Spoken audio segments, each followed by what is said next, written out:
everyone! Welcome to my vlog for today's video with Sus Vlog Channel. So, mayroon na ako i-share guys. Magsisigang ako ngayon ng hipon. So, yung aking ingredient. Actually, na-clean up ko na siya guys. Hindi ko na masyadong pinakita sa aking video.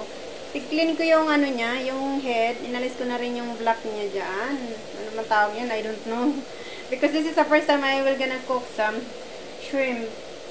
And of course, meron tayong vegetable na tigkat ko na rin. This is celery. Meron tayong zucchini. And of course, ayan, meron na akong slightly fry guys dito sa aking kawali. Ayan. Meron tayong labanos, yung white na yan. And of course, mayroon tayong tomato na para pampalasa lang siya guys. And very slight oil na ginamit ko sa aking pag-cooking for today. So, gusto ko lang kasing medyo more ano siya, flavoring na tinatawag. Kaya, ginaganyan ko yung way ko ng aking pagsigang. So, next natin ilalagay is yung ating zucchini. So, ayan. Diba? Kinukot ko lang siya para mag-isa siya ng kaunti sa ating tomato, sa very light oil na ang ginagamit natin dyan. Hindi ako naglalagay ng maraming oil. Meron lang talagang flavor akong malasahan. So, ayan, ipakita rin natin. Meron din ako guys ginagawang pang spa sa aking paa. Yung ano ng lemon ko. Saka ng aking, ano tawag nun? Pag kumakain ako ng orange, hindi ko tinatapon yung balat kasi ginagawa ko siyang pang spa sa aking paa para malambot ang ating paa. So, yun din yung ginagawa ko. I was like busy sa aking Saturday holiday. I'm busy cooking. Yan din ang aking ginagamit guys sa aking pagluluto. Olive oil for cooking. Yan naman ang aking ginagamit. So, very light oil lang talaga ang ginagamit ko. And ito namang olive ko, hindi ko siya for cooking, pang salad pa lang siya. Ginagamit ko sa aking salad kasi mahilig din akong mag-salad, guys. I love salad, actually. So, ayan. I-continue lang natin. I think it's more than enough. And, of course, lalagyan din natin ng, ilalagay ko na yung aking celery.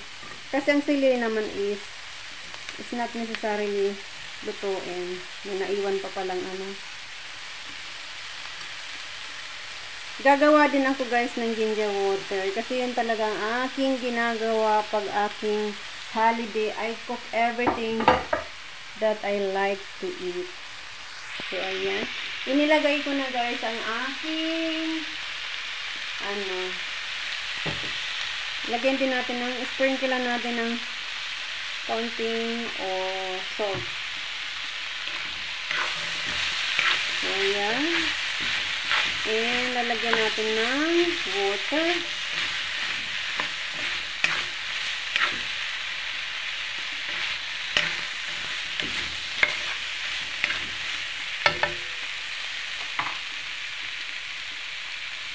And tapos na ang ating ginadgad na ginger. Actually, I not remove the skin kasi hinugasan ko naman siya ng mabuti. Para mas more ano kasi more ano na nandiyan yung vitamin kaya dito talaga siya ilalis ang skin. So ayan, tingnan na natin ang ating niluluto. Punta tayo sa aking cooking moment. So ito na rin guys yung aking pigbo-boiled na water. Ay hindi pala kita, wait, taas ko ng konti. So ayan yung aking pigbo-boiled na for my ginger water. Pinagsasabay ko na para save ang ating time. Ayan, ilagay na natin ang ating hipon sa ating niluluto. Diba? And I think mga ano lang siya. Hindi naman na kailangan i-cook ng matagal kasi actually half cook na siya yung shrimp. This is my lunch today guys. Bihira man ako magluto ng shrimp kasi hindi ko siya masyadong ano. And pag magbili man ako, yung wala na siyang ulo. Kasi ang iniisip ko parang masyado siyang fatty.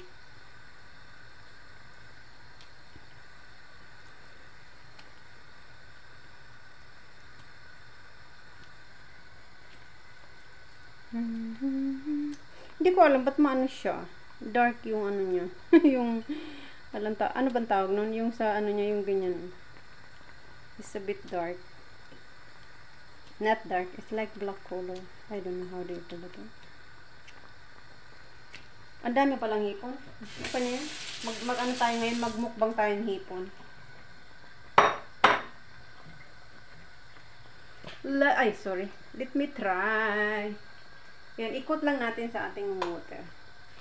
At nagluto na rin ako guys ng aking favorite na brown rice. Kasi ito yung kakainin ko for my lunch today. So, ganyan lang siya guys.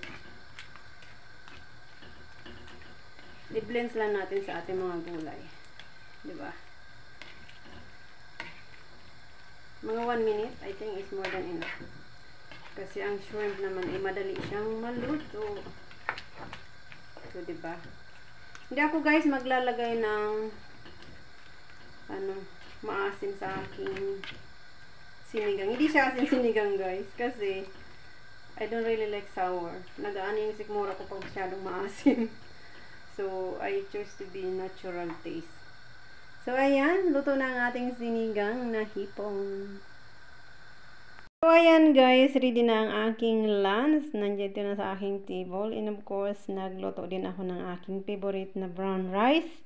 Iyan ang aking kakainin for my lunch today. So, ayun lang guys. Thank you sa inyong panonood lagi sa aking mga pag-share na video dito sa aking channel. So, I hope you enjoy watching my cooking, simple cooking for Sus Vlog channel. So, yan ang aking lunch. So, I'm gonna eat na guys because I really starving and so hungry at all. So, bye-bye. Thank you once again everyone. Thanks for watching. I love you all. Bye-bye.